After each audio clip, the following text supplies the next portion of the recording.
This is going to be how to max out your multi-tool, starship, and exo-suit, all super duper fast and free. So first things first, how to get some money. Here we go, Hayes Valley Farms. Visit here, there's a storage container set up there. Here is another Nip farm. This is a biodome. You won't need a hazmat glove this way, but get a hazmat glove and go harvest Hayes Valley as well. It's just a wonderful sight to see outdoor Nip. Anyway, as you've seen there, we upgraded slots on this multi-tool. However, this isn't even the multi-tool we're upgrading. I don't know why I did this. I should have reloaded save. I didn't. It's okay. We don't need the slots anyway. So we're gonna stick the hijack laser down here, as well as later on we're gonna solve these other things that we can't currently clear out.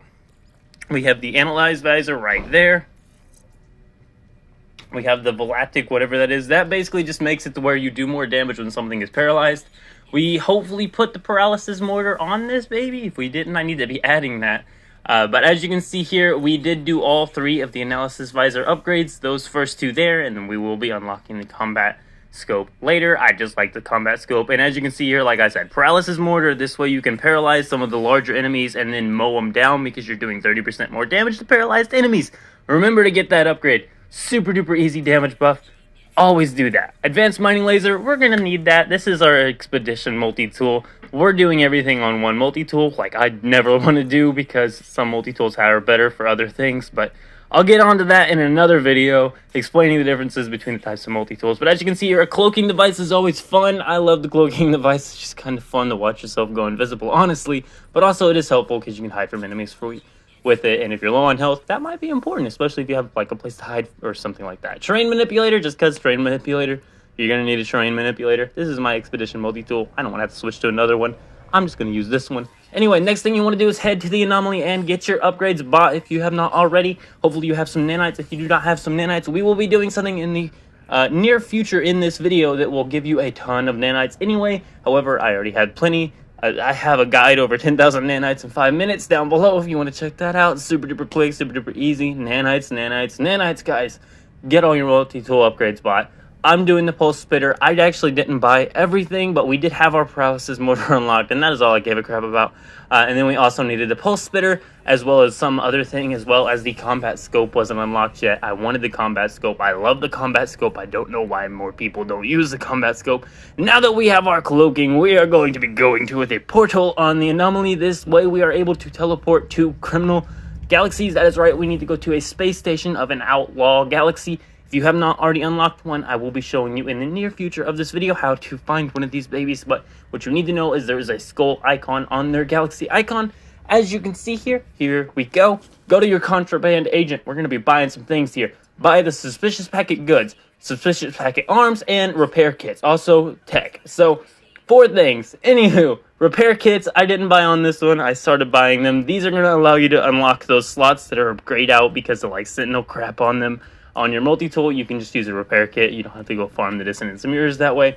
Way easier in my opinion. But anyway, on to another criminal galaxy. If you have another one unlocked, you can just teleport it to it using your space teleporter, using the space station teleporter. Anyway, so tech, arms, and goods, all of these have uses. Goods are going to be giving us sentinel boundary maps. That's going to be for the second part of the upgrades we want to be putting on our weapon. We want the sentinel upgrades, and we also want the base criminal upgrades. That way, even if we don't have the best ones of either, we're still going to be doing a ton of damage and not going to be worried about it. So here we go. That's a criminal galaxy. You see the skull there? That means it's criminal. If you don't have an economy scanner on your ship, get one installed now. That's how you're going to be able to do that. Anyway, goods, arms, tech, buy them all. Bang. I also recommend repair kits, but I never know to buy those. I had like 20 of them already. I've been buying them for a minute, so you know, I'm pretty good on repair kits. I already knew to buy them, so I already had them. You may not have. So, combat scope, ion battery. We do need to get an ion battery. I do want to get that thing installed. I think we ended up getting an ion battery and getting that installed because I was playing with it earlier after the video was done, and my multi-tool seemed to have a scope on it, so I think we're good now. I think the combat scope's there. Anyway, we began opening tech now. Tech is going to be useful for your exo-suit as well as your starship. Both of these are going to have upgrades for your starship and exo-suit. You're going to have jetpack upgrades, you're going to have health upgrades, you're going to have shield upgrades, any upgrades you might need. There is a forbidden upgrade for it. These don't cause any issues. Starships don't get mad at you for using them. No one gets mad at you. They're just for some reason called suspicious upgrades or black market upgrades.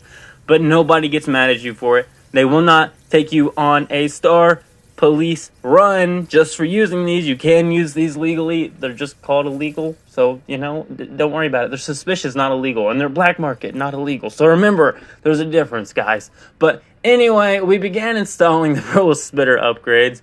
After we opened 37 of these babies, we only had 2 pulse splitter upgrades. Every time I go to do a build, I get the least of what I'm working on, and I get like 10 of everything else. I had so many boltcaster, which normally on my main playthrough, getting that many boltcaster upgrades from that short run would have made me so happy, but on this I'm doing a pulse splitter and I wanted to show you pulse splitter. We did install the ricochet module, but I don't recommend using it, and we did uninstall it right away. We installed something else there.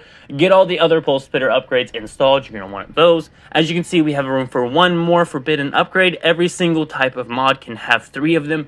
That means we're going to have 3 from Salvage Class, and we're going to have 3 from the Criminal Galaxy mods. So yeah. Also, once again, Exo-Suit upgrade here, guys. You want to be visiting this every single time you go to a new station. Should have mentioned this earlier. I know it. Also, if you click the top of it, you are able to upgrade the technology slots. Another quick tip for some quick ferrite is rusted metal converts into ferrite dust. You can put it in your personal refiner. We needed to repair a health or oxygen kit here or something like that. So we were making us some ferrite there. Also, here's going to be what was, I think, 27 or 37. Y'all seen, not me. I was too busy recording. 27 or 37 suspicious packet arms here. That way, hopefully, we can get some more pulse splitter upgrades. And as you can see, we did end up getting 3 of these. We only installed 1. I actually recommend to install all of these and keep the 3 best. That way, you're maximizing the amount of damage you're going to be getting out of this.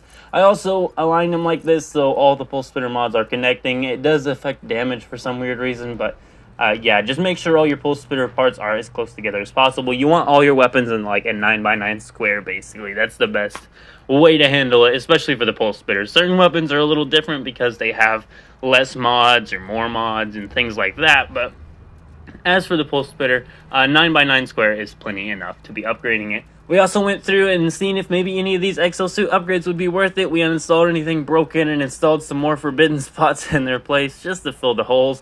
I might uninstall that C slot shield one and you'll find a suspicious shield. That's a good idea. As you can see here, we also added another Exo-Suit upgrade slot. We then went into our inventory and began looking for some more upgrades. We do have 1 more type of upgrade to go on our multi-tool. However, our Exo-Suit starship is looking all very good. I have a guide to salvage frigate data down below, so you will also be able to max out your freighter if you do wish. I didn't really care. It's not really going to matter in the expedition as long as my ship's able to go anywhere. But I digress. The next thing we did is sell anything we didn't want, and we totaled to like 60,000 nanites. Something ridiculous, guys. 61,000. Ridiculous. This was only a B class starting out, so we had to upgrade it to A class, which was already 25,000 nanites. The S class is going to be a 50,000 nanites. With this method, you can easily get the nanites for this. We were only at 37 essentially nanites.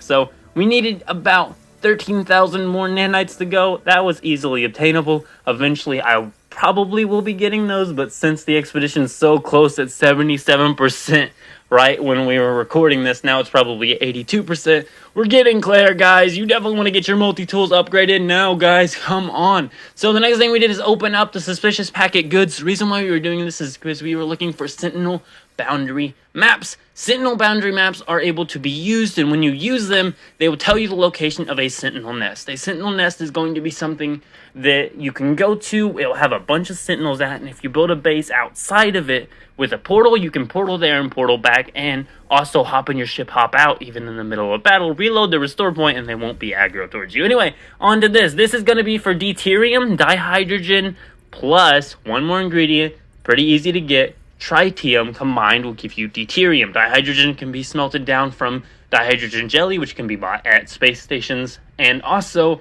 tritium can be bought off of your freighter because it is sold by starship vendors, I guess because they're selling fuel or whatever. Sentinel boundary map right there. Sentinel nest right here. We're now at the nest. This is what you're going to find when you follow the mission objective. It's going to be a little red marker. We actually built a base just outside of it. You can build a base on top of it if you do wish. I've done another video over this before. I have a full-length glass farm down below. This is just kind of like multiple in one, you know. Anyway, so you actually only need one generator for this. I just found out, but unfortunately, me being me, I went ahead and powered 4 because why not? We got the resources anyway, right, guys? Gotta make sure this thing stays up for days. Anyway, no, I don't know why I did 4. It is okay. I don't even think I uploaded it, so it's not even that helpful. But I also need to rename it still. But now that we have done this, we can actually run back over to that sentinel nest and begin attacking the sentinels like such. The one thing to note is the little triangle looking dude, if you leave him alive and him alive only, he will actually just continue to spawn into sentinels. This will allow us to just farm 2 at a time, super duper quick, super duper easy. While we're picking up the other glass, he will already be working on more people. He will also spawn in repair bots every now and again, though after a while it should just become only the 2 circular looking people. And as you can see, they just keep spawning and spawning. It'll spawn infinite like this until you kill him.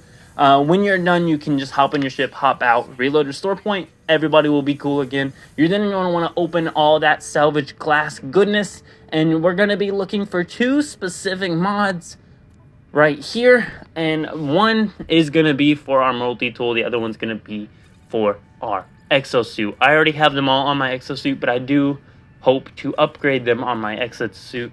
So, we will be doing that eventually, just not in the video. Anyway, you're going to put 3 of these Sentinel upgrades on here. Now, I actually did go through and look for the best ones here. However, I did it in an annoying way. I installed 3 of them and then would delete the worst one, install another one, delete the worst one, and just hope that maybe I was going to get a better one when I deleted one. I was always deleting the lowest stat upgrade percentage one. So, you know, there was a little bit of a method here, but this is definitely not the best way to do it. The better way to do it is just to worry about these first and install some of the other things so you have some slots available to install it or have more slots on your multi-tool. But once again, this is an expedition rifle. We didn't need it to be perfect. We just needed it to work. But I do believe this is about to be the end of it, guys. So I'm going to go ahead and get out of here, guys. Go ahead and leave a like on the video if you did enjoy it. And keep it beast mode, my guys. I am out. See ya.